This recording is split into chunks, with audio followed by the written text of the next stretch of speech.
So I recently picked up the Circle Joy electric grinder set for your salt and pepper, and today we're going to be doing a full test on these. We're also going to do a quick unboxing, but I'm sure just like most of you guys, I started off with these manual shakers or grinders, and I really wanted an upgrade because I've been seeing these electric ones all over. So we're going to get USB-Cs for charging, a little brush for cleaning. So here is the base. It's just nice and clear, looks simple.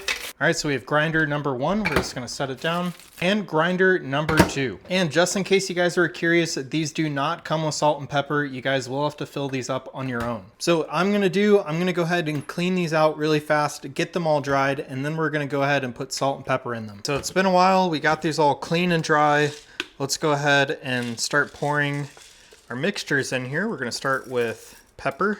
So now we're just gonna push this back on, tighten it back up like so, and then the button's up here. I'll show you guys that in just a moment. Let's go ahead and get this one filled. And it just unlocks the opposite way. You just give it a twist and pull it apart. All right, so let's go ahead and test this out. You can adjust the coarseness right there. We're gonna start at the biggest setting.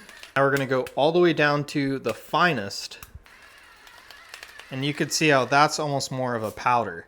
So you can also see exactly how fast it operates. That definitely would have taken longer with a manual one. Let's go ahead and check out the pepper. Just like last time, we're gonna go all the way to the largest.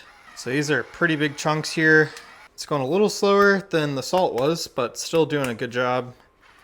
Now we're going with the finest flakes. And I'll do a good amount here so I can make sure to show you the difference. But you could see how that is a super fine pepper. And then over here we have larger chunks, and same with the salt. So overall, these seem like really nice salt and pepper grinders. And just keep in mind, I never even had to charge them. They just worked straight out of the box. But if you guys do need to charge them, they have ports right up here. So anyways, that's gonna be it for my really quick review and demo.